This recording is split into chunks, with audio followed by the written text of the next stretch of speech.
In a recent tier list video, I discussed the most and least reliable controllers to mixed results. But why?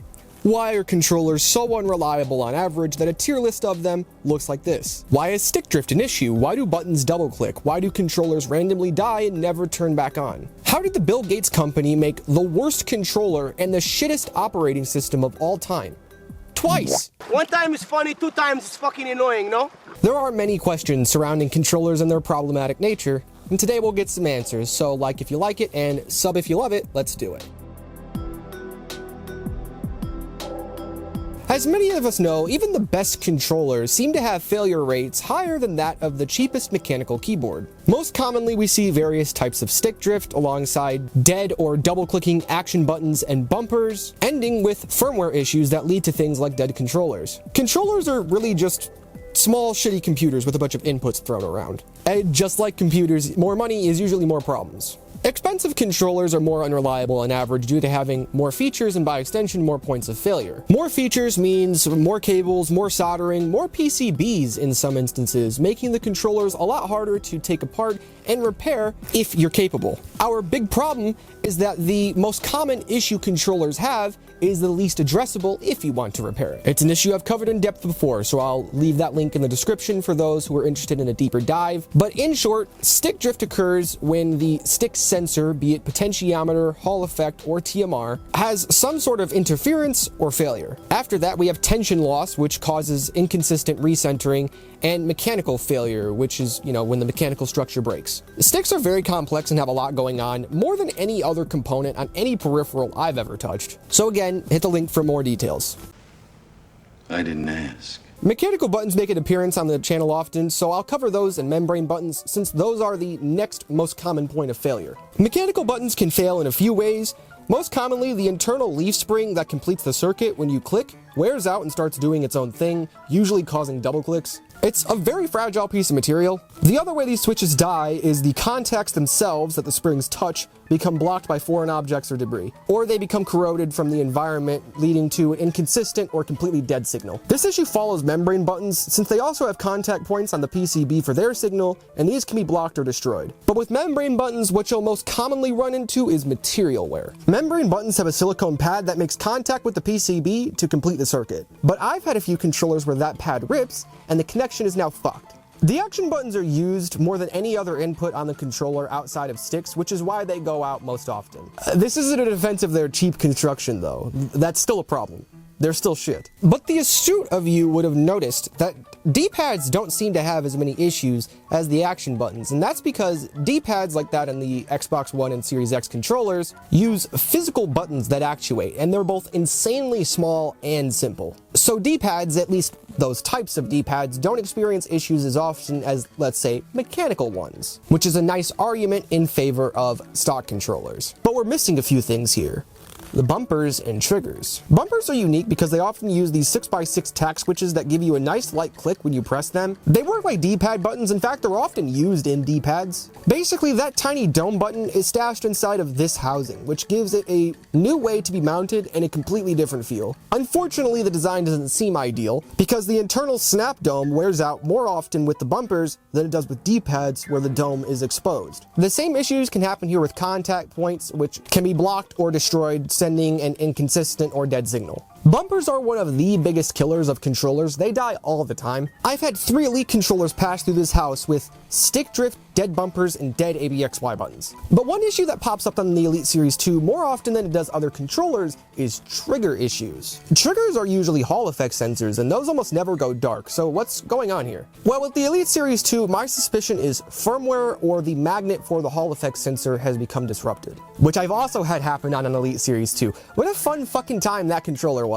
Next item on the docket, dead controllers. Now this one evaded me for years. I had no idea how it could happen, but some time ago I came across a Reddit thread talking about a controller that died after a firmware update.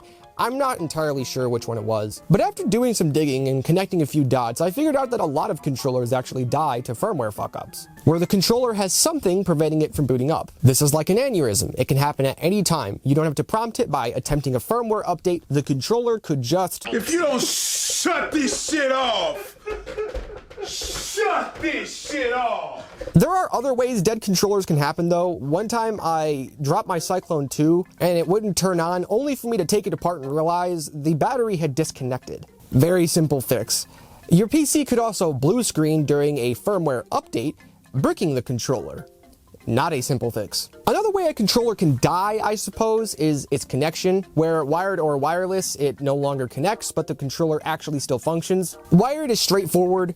The pins on the port are broken, there's something in the port, or the cable is busted. With wireless, it's a little bit different. Wireless issues, from what I've gathered, usually stem from firmware issues. But occasionally, there is a failure of the wireless microchip or antenna, making it so the controller works, but the wireless connection is dead. Why this happens? Not entirely sure. It could be corrosion or some type of electric discharge. Like I said, I think most of the time it is firmware. Or like you press the power button and the controller's like start and something is stopping the answer yes from popping through. While we're on the firmware side of the equation, this video wouldn't be complete without shitting on software. Universally, the worst aspect of any peripheral I've ever used is controller software. It's a buggy mess across the board, and reviews of it on places like the Microsoft Store are proof of that. To be fair, everything on the Microsoft Store, including the Microsoft Store, is complete dick cheese. But you know how like every PC RGB software is like, I know you selected red, so I'm gonna make it white. Yeah, I know you selected the fucking breathing effect, but I'm just gonna make it rainbow puke. That is literally everything in controller software. But honestly, in the grand scheme of things, it's much lower on my list compared to other issues, since software can be fixed. Connection, stick drift, dead buttons, firmware, these are the foundational issues that controllers have. But many of you are probably curious about other oddities. Why did the thumbsticks on the FlyDigi Apex 4 and 5 literally explode? Why the hell did reviewers continue to recommend it? I can't answer that one. Why weren't you able to use the bumper and the trigger at the same time on the Wolverine V2 Pro? Our final frontier, ladies and gentlemen, is defects and uncommon issues, which can't really be anticipated like other issues can be, since these are specific manufacturing and design faults. Something went wrong somewhere and now people have ticking time bombs on their desk, or they're at the very least more likely to experience a problem. I will never forgive FlyDigi for the Apex 4 and the Apex 5. What is this shit? Fuck you. Also, if you're looking for a list of the most and least reliable controllers, I know this video wasn't really that, but I already did that in my tier list video, and I will have some of the controllers from that video linked in the description. This video was about diving into sticks, buttons, bumpers, how they fail, and why. But about that, why? Why, with all of these advancements in the last 10 years, have controllers not become indestructible? The simple answer to this video is that the controller industry is run on people who buy controllers at the very least every 2 to 3 years. They need you to buy at least 3 or 4 every console generation. It's not just Microsoft or Sony or Nintendo. I mean, even the third-party companies want you to buy multiple controllers. Why would GameSir make a million variants of the same device? They want it to appeal to as many people as possible, and they want people who have a Cyclone 2 to look at the million G7 Pro variants and be like, ooh, I like that one. Too many names, bro. You got Aiden, Braden, Caden, Daden, Drayden, Gaden, Graydon, Hayden, Jaden, Caden with a K, Layden, Payden, Quaden, Raiden, Taden, Zaden, stop! Even when the business model doesn't revolve around selling unreliable devices, the end goal is still the same, whether it's a small company or a big company. It's sell as many as possible. Or they'll make their shareholders mad and they'll raise Game Pass to $60 fucking, guys. Things are looking a lot better overall on the third-party side of things, but problems arise all the same.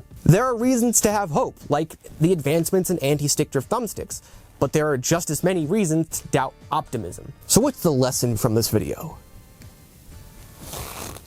Buy a mouse and keyboard, abandon gaming, switch to Linux. Thanks for coming to my tech talk. Love you guys.